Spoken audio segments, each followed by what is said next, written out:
All right, let's get into our meeting. We've got the mayor of St. George, Dustin Yates. Glad to have him here. He's 44, born and raised in New Orleans. That's his only mistake. Of course, maybe he's used to this now from what he's been through. Went to Jesuit High School, got a BA in education, taught and coached for 4 years, then got in the fire department.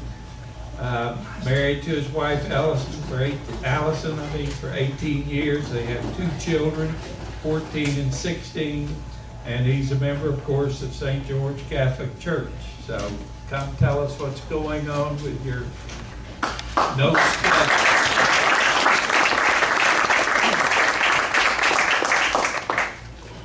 Thank you. I'm very happy to be here with you today. So I thought the best way to start off was to share a little bit about myself. And to Cecil's point, I am from a land far, far away. And truth be told, not really from New Orleans, we're from Metairie.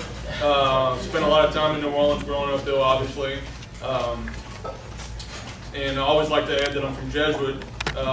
You know, for any of you guys in here, the Catholic high people and things like that. So, but I will tell you about this, about my upbringing with Jesuit, and truly the value that I received from there is what still guides me today, and will hopefully still guide me as we go through this transition period as I'm the interim mayor of the city of St. George. So 2 things that built into us very early on in our matriculation there was this: always be a man for others. Don't serve yourself, always look to serve other people. And that's always something that I've kept with me, close to me my entire life. And the second part of this, and to this day it's only 4 Latin words I still remember: ad majorem Dei gloriam, and that's for the greater glory of God. So everything that I do and everything I espouse to be in my life has always been revolved around those two things. Always trying to be a man for others, and everything I do, the glory is not mine, the glory always belongs to God. Amen. So, a little bit how I ended up in Baton Rouge. So if you don't believe that God has a plan, I'll share a little bit how I ended up here. So, as Cecil mentioned earlier, I was a public school teacher.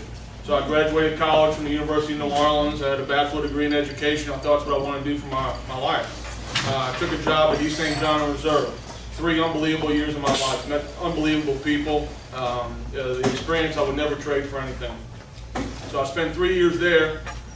My 4th year, I decided, well, I had a friend of mine that was moving on to Woodlawn and Baton Rouge, so I took a coaching job and teaching job in Woodlawn and Baton Rouge.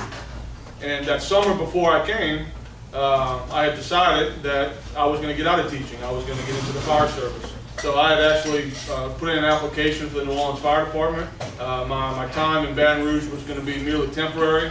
I was going to be here maybe 6, 9 months, move back to New Orleans, join the fire department there, get married, have children, all those great things, right? So I made the leap and temporarily rented an apartment in Baton Rouge, and that date was August 1st of 2005. So August 1st of 2005, I rented a 600 square foot apartment on Coursey Boulevard. It was a 6-month lease, and it was me in a 1-bedroom apartment.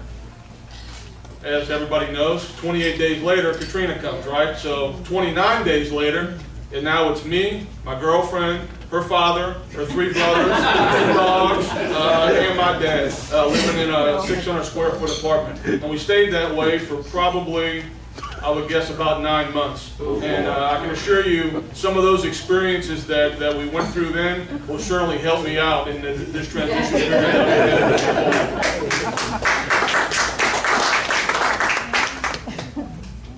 So here I was in Baton Rouge, right? Still wanted to be in the fire department, so I signed up to take a test, and we went over to ABC Contractors on Highland Road. I signed up, took a civil service test. I sit down for the test, and the guy in the front of the classroom says, does anybody, who here wants their score sent to St. George? And I'm thinking to myself, I've never even heard of St. George. I'm not even quite sure what they're talking about. But I look around, and everybody's hand goes up. So I don't want to be the odd duck.